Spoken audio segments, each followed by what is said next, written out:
Hey guys, hallo iedereen. This video is going to be in Dutch and English. In English, as I'm doing it, that will save me some translation work. Deze video zal zowel in het Engels als in het Nederlands te volgen zijn, dus geen probleem. What I will be making today is bread from the hot air fryer. I've been looking for a good recipe that's guaranteed, and I think I found one. And I'm going to put the lady that deserves the credit in the description box below. Dus lang gezocht naar een goede recept voor een hot air fryer die gegarandeerd lekker brood geeft zonder dat het mislukt. En ik denk dat ik er een gevonden heb en jullie kunnen de link zien in de omschrijving beneden. Zo, waar was ik? It's going to be very easy, very basic ingredients. Nothing to worry about. Dus het zal heel basis zijn. Heel simpel ingrediënten zoals jullie kunnen zien. Iedereen kan het maken. Alles wat jullie hier zien hebben jullie al in huis. So anything you should need for this recipe, you probably already have in your storage or wherever you keep your stuff. So what you need is, I've never done this kind of video bilingual, so please bear with me. Nog nooit een video gedaan waar ik zowel Engels als Nederlands spreek. Dit is een try-out. Dat bespaart vertaalwerk, dus jullie geduld, AUB. What we're gonna need as ingredients. 250 grams of all-purpose flour. 4 grams of dry yeast. 2 grams of salt. And 200 milliliter of lukewarm water. That's it. And then a bowl to mix the whole thing in. Wat we nodig hebben is eigenlijk heel simpel.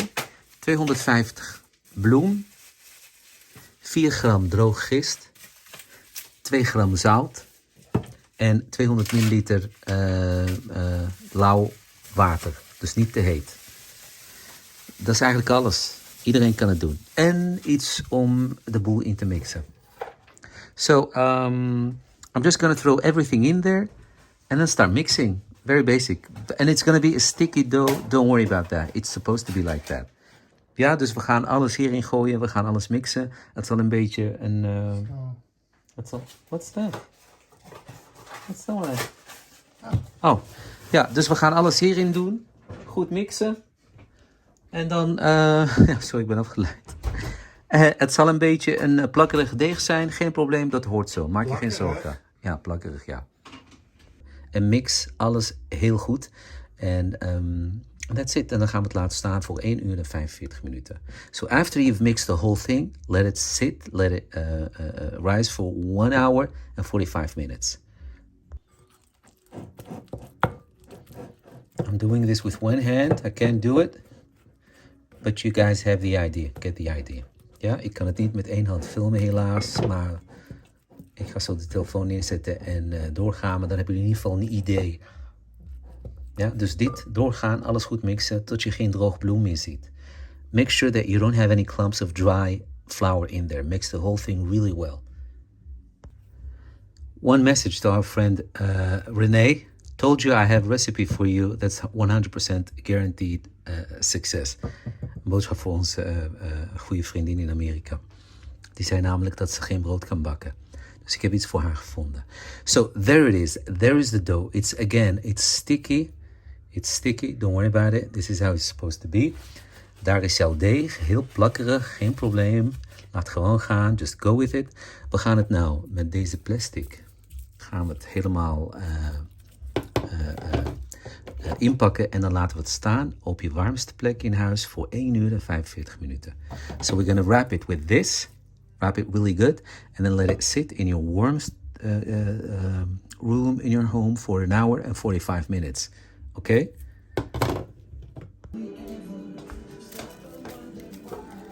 This is a card that we got for Valentine from our friend Mel and her family from the UK. So in our case, I'm going to put it here, but mind you, this is not on. It's just on a low setting. So don't go put it next to a heater that's full blow. Please don't do that. Ja, dus ga je deeg niet zetten naast een verwarming die hoog staat. Deze staat zo goed als bijna minimaal. Je wil niet te veel hitte. And after 1 hour and 45 minutes, it should have doubled in size. Ja, dus na 1 uur en 45 minuten zou je ongeveer kunnen zien dat de volume ongeveer verdubbeld is. Dus dat hij een beetje dubbel de volume heeft dan wat je nu ziet. Min of meer. Zo niet, laat hem nog even staan. If it didn't double in its volume after 1 hour and 45 minutes, you can always let it sit another 15 minutes. But for now, this should be good. So guys, since we all have only one hot air fryer, and if you're with 2 persons, the bread that I will be sharing with you from the hot air fryer will not really be enough if you're going to use it as dinner, which we are going to do. I'm going to be having that for dinner. So 1 bread per person is how should I say it? You have to have at least 1 bread per person. So I have a trick that I want to share you, and that's actually the reason why I'm making this video. Beside making the hot air fryer bread, next to it we will be making pan bread, Moroccan pan bread. So that way, when your bread is ready from the hot air fryer, your other pan will also be ready, and that way you'll have enough bread if you are more than 2 persons, to use it to have dinner. Sometimes we do that. Sometimes we just have fresh bread with cheese and all that. Love it. Dus wat we vandaag gaan doen is, omdat je maar 1 hot air fryer hebt, gaan we die gebruiken zometeen om brood te bakken. Maar als je dit gaat nemen als avondeten, wat we wel eens doen, het omkeren van ontbijt naar avondeten, zoals dat soms heet, heb je echt minimaal 1 brood nodig per persoon. Wij zijn gek op brood, dus. Maar als je met 1 dan meer personen bent, dan wil je niet wachten tot de ene brood klaar is en dan de andere erachteraan. Want dan koelt het af. Dus nee, wat we gaan doen is, dus we gaan 1 brood vanuit de hot air fryer maken en de andere brood is gewoon Marokkaans. We noemen het Marokkaanse boerenbrood, tasjnieft, vanuit de pan maken. En zo is en de brood van de hot air fryer klaar en zo heb je ook nog een andere brood voor een tweede persoon klaar. Voor dat tweede brood wat we gaan maken vanuit de pan, hebben wij gist nodig. Het wordt gewoon een kleintje, gewoon een medium size. Maar is er niet genoeg voor je, wat ik je zo meteen ga vertellen, moet je dat vermenigvuldigen met 3. Ja, dus dan moet je dat vermenigvuldigen met 3. So, the measurements that I'll be giving you guys is for flatbread, not really flatbread, it's more like a pita bread, is just for 1 small to medium sized bread. If that's not enough, then you can multiply that by at least 3 times. Yeah, to get 3 breads of this size. Dus wat we nodig hebben is, we hebben nodig 94 milliliter melk. We hebben nodig 3 gram suiker en 2 gram gist. Before we continue with making the dough for this second bread, what you need is 94 milliliter of milk. You need about 2 grams of dry yeast, and you need 3 grams of sugar, just white sugar. We're going to mix it and let it sit for 5 minutes. Yeah? Mix melk en gist en suiker en laat het staan voor 5 minuten. And guys, don't worry, I will do in the description box below, I will give you how to make all of this. So don't worry about that. Geen zorgen, ik zal de omschrijving van het recept ook nog eens in de omschrijving van deze video achterlaten. Oké, 5 minuten laten staan. Let this sit for 5 minutes. So for the dough we're going to need 167 grams of all-purpose flour and 2 grams of salt, or you can use 1/4 teaspoon for the salt. Ja?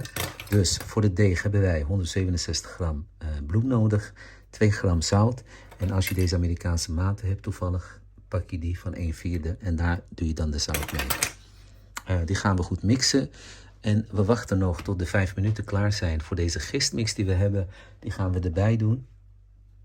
En dan gaan we mixen. Alright, so we're going to make our dough. Wait for the 5 minutes for this. This is supposed to sit for 5 minutes. Wait for the 5 minutes to finish. And then mix the whole thing and make your own dough.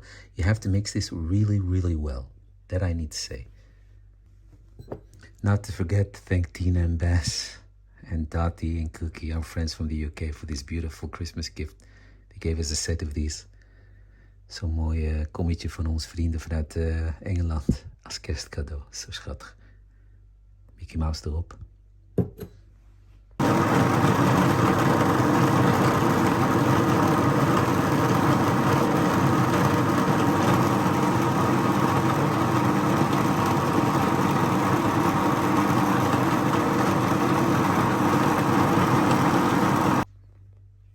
Alright, there's your dough. A little bit sticky. Yeah. I ended up adding another 30 milliliters of milk. Daar is het deeg. Het is een beetje plakkerig, maar dat geeft niks. Dat hoort zo. En ik had gezegd 94 milliliter melk. Even kijken. Dat had ik opgeschreven. 94 milliliter melk. Ik heb daar nog bovenop 30 milliliter bij gedaan, omdat het deeg een beetje te droog was.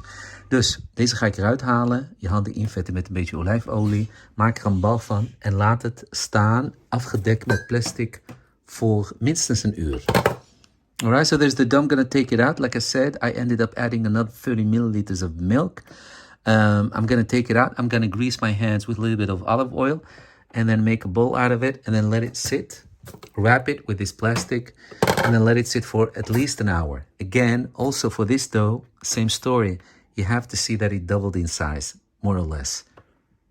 So an hour should be fine. And again, also for this dough, make sure you put it in your warmest room. All right, there's my dough. Okay, so if you've done this like I did, you should end up with 280 grams of dough, more or less. Depends, because one all-purpose flour is not the other. So it depends on what kind of flour you use, but more or less 280. Just to give you something. Ja, dus als jullie gedaan hebben wat ik gedaan heb, dan zou die er eigenlijk moeten uitkomen op ongeveer 280 gram deeg. Die gaan we gauw, zodat hij niet uitdroogt, gauw inpakken en dan laten staan voor een uur. Alright? You have to wrap it very quickly so that the dough doesn't dry out. And then let it sit for an hour, like I said. Alright, let's continue with the hot air fryer bread. So, now you need this pan, you need a brush, you need some oil. Doesn't matter, oil or butter. We need to grease this pan. Look at the dough. It's really nice. Look how it's risen. See that? Look how it's poofy and doubled in size. Dus ja, we gaan verder. Je hebt je pannetje nodig van je hot air fryer, die je een beetje invet. Maakt niet uit waarmee. Je kan olie gebruiken of boter. Niet te veel, maar wel dat het goed ingevet is. Ook de randen. En kijk naar het deeg, hoe mooi het gerezen is. Heel luchtig. Het is heel luchtig brood. Erg lekker. Alright, so if all went well with your bread, you should see something like that. Those little holes indicate that the yeast did its work. See? It's nice and poofy, and you can smell a little bit of the yeast. So we're gonna bring it into a not really necessarily a bowl. Just don't be too rough at this point, because you do not want to lose the air. We're gonna transfer it into the greased pan of your hot air fryer, and then we're gonna let it sit in the hot air fryer for another 30 minutes. But don't turn your hot air fryer on. Leave your hot air fryer out. Don't turn it on. It's just gonna sit there, and it's gonna help it. It's gonna help the yeast do its work once more. Now that we have to transfer it, we're gonna lose a little bit of the air, so we have to transfer it to this pan and then let it sit for another 30 minutes to gain its strength again, and then we're gonna bake it. Okay, so another 30 minutes. Let it sit into the hot air fryer. Do nothing with it. Just transfer it from this bowl into this bowl. Make sure that it's a little bit spread out a little bit evenly, and then let it sit in there and close the hot air fryer. Ja, dus wat we nu gaan doen is, we gaan het deeg min of meer heel zachtjes bij elkaar ruimen. Inmiddels heb je je pannetje ingevet. We gaan het deeg daarin doen, daarin dumpen. En dan langzaam help je het deeg door dit pannetje een beetje zo te bewegen. Help je het deeg dat het zich een beetje verspreidt over de hele bodem van het pannetje. Dan doe je dit pannetje in de hot air fryer. Je zet hem nog niet aan. We hebben alleen 30 minuten nodig, omdat we het vanaf hier naar daar gaan verplaatsen. gebeurt er altijd iets met de deeg. Verliest het weer een beetje volume. Dus we gaan hem nu vanaf hier daar naartoe. En dan laten we hem 30 minuten in een gesloten hot airfryer. Je zet hem nog niet aan. En dan zijn we er bijna. En daarna is het bakken en dat is maar 25 minuten. Dus dat is zo gepiept. Dus we zijn er bijna. So guys, we're almost there.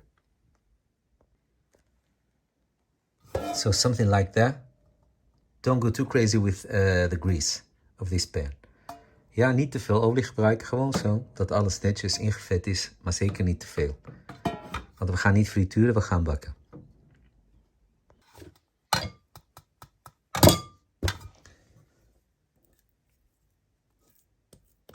Okay, I'm doing this with one hand. It's not really handy. So, but just use your spoon and shake it a little bit until the dough is spread out on the whole bottom of this pan. Okay? Gebruik een lepel of schud het pannetje tot je deeg een beetje evenredig verdeeld krijgt over de bodem van dit pannetje. Misschien met handen, misschien een beetje met een lepeltje. Zodat die evenredig bakt, zodat je niet hier dikke plekken hebt en daar niet. En dus make sure that it's spread out evenly. Ja? Zorg ervoor dat het deeg overal een beetje hetzelfde dikte heeft. Dan bakt het evenredig. Just make sure that it's spread out evenly. That will make sure that the bread is being baked evenly without, having too much differences in the structure of the dough. So I'm going to do that. Then I'm going to put a little bit of whatever seeds you have, doesn't matter. We still have pumpkin seeds, so I'll do a little bit of pumpkin seeds on top.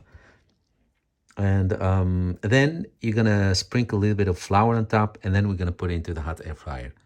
Ja, dus als je dat gedaan hebt, zou je op dit punt, als je wil, wat zaadjes erop kunnen sprinkelen. Het maakt niet uit wat je hebt. Wij hebben bijvoorbeeld pompoenzaadjes, geroosterde pompoenzaadjes die we kunnen doen. Anderen doen sesamzaadjes.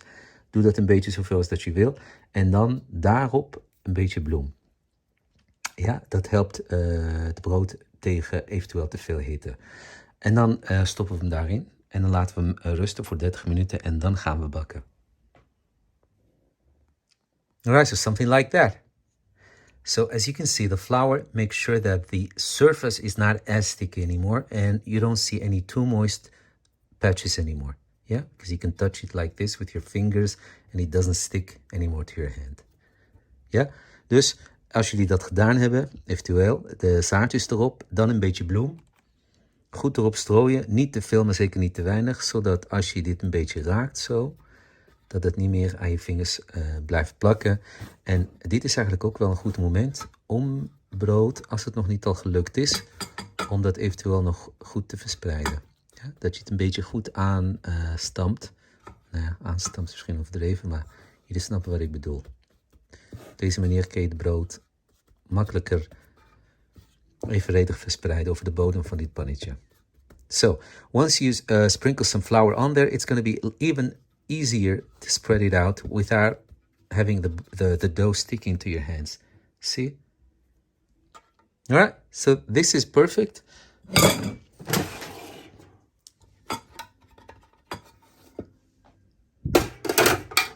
Let's put it in there and then 30 minutes. Ja? Dus het gaat erin, we sluiten hem voor 30 minuten. Don't turn it on. Do not turn this on. Zet het niet aan. We gaan nog niet bakken. 30 minuten. 30 minutes, let it sit. So this is why I'm making this video. To give you guys an idea, because now this hot air fryer is occupied. Yeah?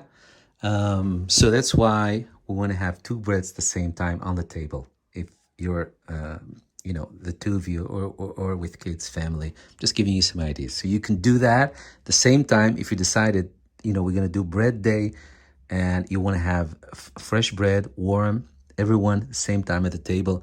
You can do this in the hot air fryer and then do this easy recipe to bake more bread from your skillet. Ja? Dus, de hot air fryer is nu bezet, daar kan niks meer bij. Maar als jullie gaan doen wat wij doen, sinds kort hebben we dat weer opgepakt. 1 keer per week 's avonds, wat ze noemen de omgekeerde ontbijt. Dus in plaats van dat je ontbijt 's ochtends doet, doen we dat 's avonds. Vers gebakken brood met, whatever, wat je ook wil. Maar goed, dus nu, dit is bezet. Daar zit dat deeg in, wat voor 30 minuten nog moet rijzen. We gaan verder met wat ik noem het Marokkaanse boerenbrood, wat we gaan maken vanuit het pannetje. Want, ik zat net al te vertellen, stel nou dat je dit gaat doen en je bent met z'n tweeën of je hebt een kind erbij of met z'n vieren, maakt niet uit. Dit is al bezet. Daar ga je zo meteen in bakken. Maar je wil dat iedereen op hetzelfde moment, min of meer, zijn vers brood krijgt. Dus wat je gaat doen is, dit gaat zo meteen bakken. En daarnaast ga je voor een andere variatie brood, wat je niet met dit hoeft te doen, maar met wat anders, vanuit de oven of vanuit je pannetje. Wat ik nu ga doen, dat kan zowel in de oven of vanuit je pan. Ja? Dus dan ga ik nu mee verder. Zoals jullie zien, deze is ook goed gerezen na 60 minuten. Als jullie doen wat ik gedaan heb. Je kijken hoe mooi. Het is echt prachtig. Heel mooi. We gaan nu onze handen een beetje invetten met olijfolie of zonnebloemolie. We halen het eruit. We kneden het een beetje. En dan maak ik het plat. Afhankelijk van hoeveel ik eruit krijg. Maar het hangt ook af van hoe groot je pannetje is. Hoe groot de oppervlakte is van je pannetje. Dus als je een kleine pannetje hebt, dan zal je deze eerst moeten kneden. Verdelen in 2 bolletjes. En dan plat drukken en dan laten rusten. Maar heb je een grote pan, dan kun je gewoon een heel groot brood maken. Door dit nu eruit te halen, een beetje plat te maken en te laten rusten voor ongeveer 25 minuten. Yeah? So guys, we're going to do the skillet bread. Because we're doing today the hot air fryer and the skillet bread. I was saying that if you have a small skillet, then you might want to divide the dough in 2 and make 2 balls. Yeah, and then flatten them to a thickness of maybe 2 centimeters, and then let it sit again for 25 minutes before we're gonna bake it in skillet. But if you have a big skillet, you can just grease your hands and make this into a ball, and then make it a little bit flat, and then make it really big. If you have a big skillet, you can do this in one go. If you don't have a big skillet, you might want to consider making 2 balls of dough.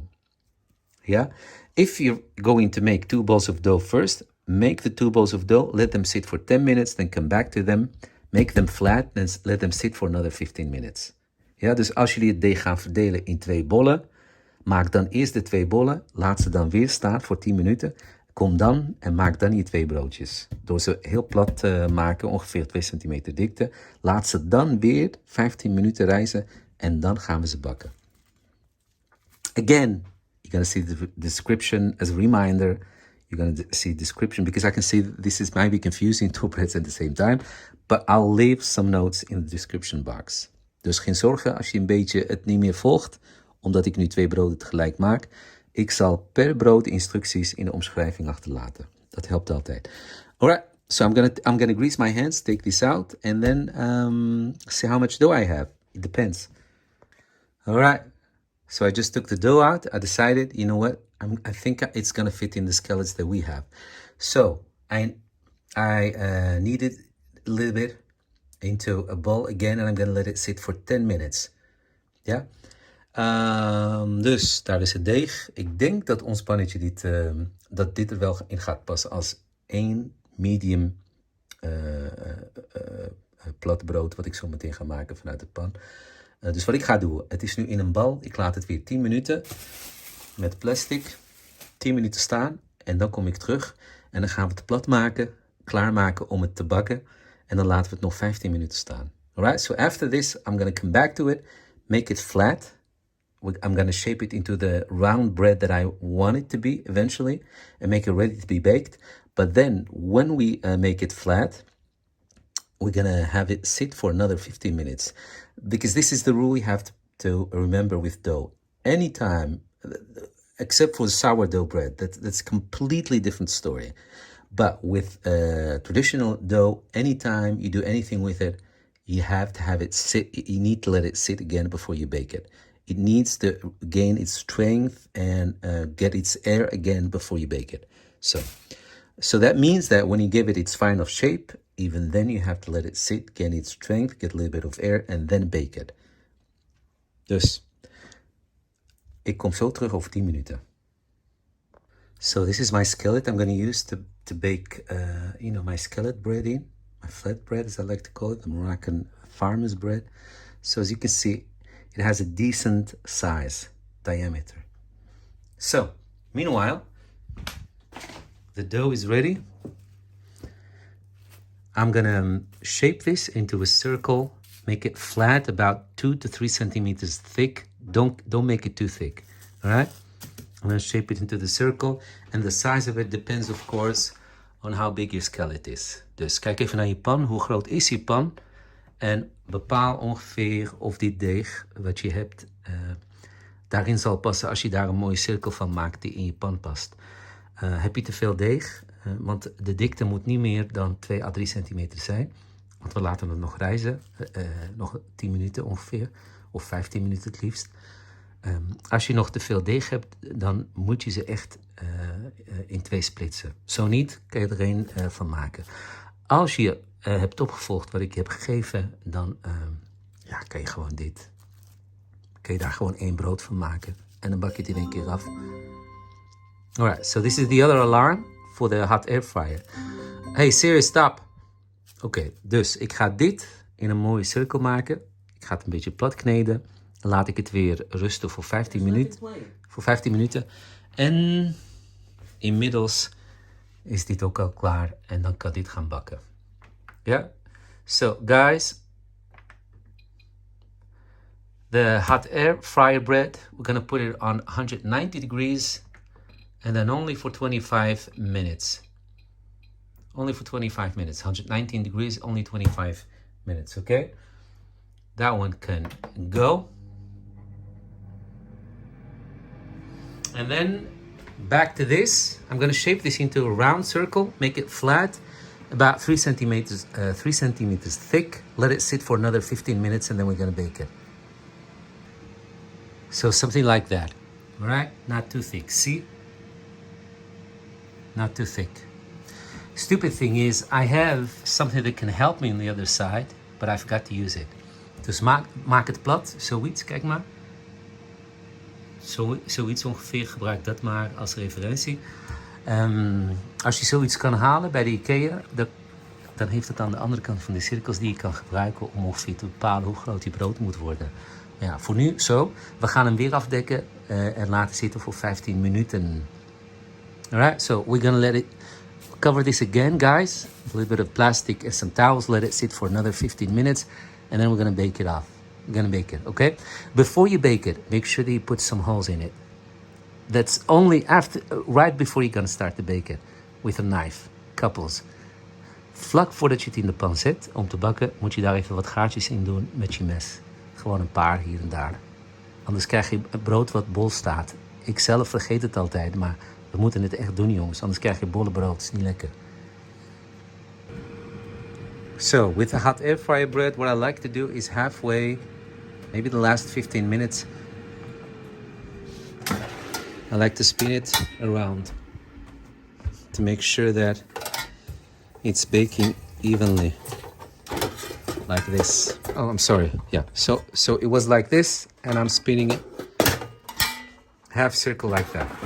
And let it continue. Because sometimes with this kind of hot air fryers, sometimes because of the heating element, things tend to be a little bit baked more on that side than on this side. So if you flip it halfway, then you should be good to go. So meanwhile, I'm gonna preheat the skillet here, just on medium. Don't go overboard, just on medium, keep it maybe on 4. And let it heat up a little bit, 4 or 5.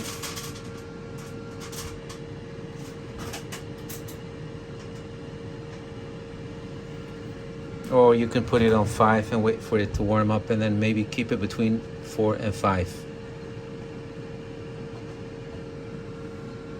Alright, so preheat it. And then start baking your bread. That way, this one has about 14 minutes, and for this one it's gonna take about 14 minutes, more or less.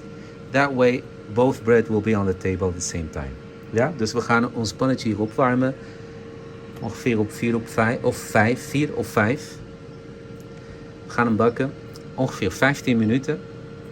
Hangt er vanaf. Blijf erbij. Kijk even of die lekker zacht voelt. En als het goed is, komen jullie een beetje uit met dezelfde tijd. En deze brood die moet nog afkoelen. Zo. Ik zal in de omschrijving wat tips geven over hoe je ervoor kan zorgen dat beide broden tegelijkertijd klaar zijn. Guys, in the description box below, I'll make sure to give you some notes on how to make sure that both bread will be on your table, fresh and ready to eat at the same time, more or less. If you're having a hard time getting your bread off the surface, just use something like that, flip it, and then that's how you put it in the skillet. Yeah? I'll show you in a minute. Dus jongens, als jullie het deeg er niet af kunnen halen, gebruik bakpapier.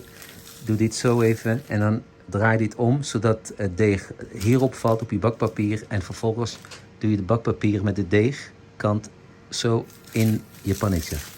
Alright guys? Okay, so use this. Make sure that it sticks on your baking paper, and then the baking paper with the dough side, put that on in your skillet, and then you can take this off and start baking it. Ja, die kan je weggooien. So there it is.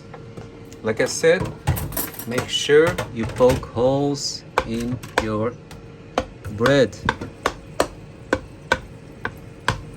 Something like that. Okay? And now we can bake it. Like I said, about 15 minutes, maybe a little bit longer, a little shorter. We'll see. Just don't haste it. Keep it on medium heat. So guys, with the skillet bread, keep checking. I switched to 6 because this one is almost done. So sometimes you just need to help things a little bit, give things a little hand. But yeah, just keep checking as soon as you see that it's a little bit firm on the other side and it has a little bit of a color, flip it. But normally I wouldn't do it on 6, I would give it time, but I'm really hungry, guys. So anyway, if you're doing this bread, for those of you that do calorie count, don't worry, this will give you about 612 calories for this bread. So it's really not bad. And then it's up to you. Are you gonna use cheese? Are you gonna use lavash, whatever? So butter. But the bread alone itself is about, this is 612 calories. That's really not bad. So I'm racing against the clock of the hot air fryer bread. Dus jongens, zodra jullie voelen een beetje aan de onderkant dat hij wat steviger wordt en hij heeft zeker zo'n kleurtje, flip hem even. En wat ik net zei is dat ik de temperatuur toch hoger heb gezet, omdat we een beetje tijd tekort komen. Maar normaliter zou ik hem toch echt op 4 of op 5 laten. Geef hem zijn tijd. En eigenlijk als je nog tijd hebt moet je hem laten afkoelen, dan wordt hij weer wat zachter. Dat geldt voor beide. Laat hem afkoelen, ongeveer 10 minuten. Best thing to do, guys, is when it's baked on both sides and it has this goldish brownish color. Best thing to let it sit for about 10 minutes so that it will turn soft again. And same goes for this one. If you have time. I mean, if you don't have time, if you're hungry like I am now, just get it off and finish it. So you can have it with cheese or whatever, butter, whatever you want, jam. So guys, these are the kind of signs you're waiting for. Again, keep it on between low and medium heat. You really don't want to rush this. But these are the kind of signs. This is typical Moroccan farmer's bread. If you ever visit a farmer in Morocco, you get the bread and you'll see that it has these spots. So that's when you know that it's almost ready. We're almost there. Mike's bread still needs to cool off for 5 minutes or something. I mean, he can't. Going to eat it while it's steaming. Hot. Yeah. Okay. So. I'm going to inhale it. Zodra jullie zien dat dit. Ja, Mike gaat zijn brood inhaleren, zegt hij. Zodra jullie zien dat dit soort kleur begint te krijgen, dan weten jullie eigenlijk dat het er bijna is. Dus, maar normaal zou ik het nooit overhaasten. Hou hem echt op tussen laag en medium warmte. Vuur of hitte, wat je ook hebt. Maar voor dit, ik heb hem net even op 6 gezet om hem een beetje op warmte te brengen. Maar eigenlijk is het beste om hem 4 of 5 te houden. En de tijd hangt er vanaf. Ja, dat hangt er vanaf. Als jullie dit doen, wij doen calorie tellen. We zijn bijna 20 kilo afgevallen binnen een jaar. En dus we zijn nog steeds aan het calorie tellen. Dus deze brood is 611 calorie. Zonder wat je erop gaat leggen. Zonder broodbeleg. Alright, the bread is almost done, guys. How will it look like? Will I be embarrassed? Wait for 20 Oh, seconds. or it'll be fine. Let's see what you made me. Let's see what I made Mike. Meanwhile, keeping an eye on my own bread.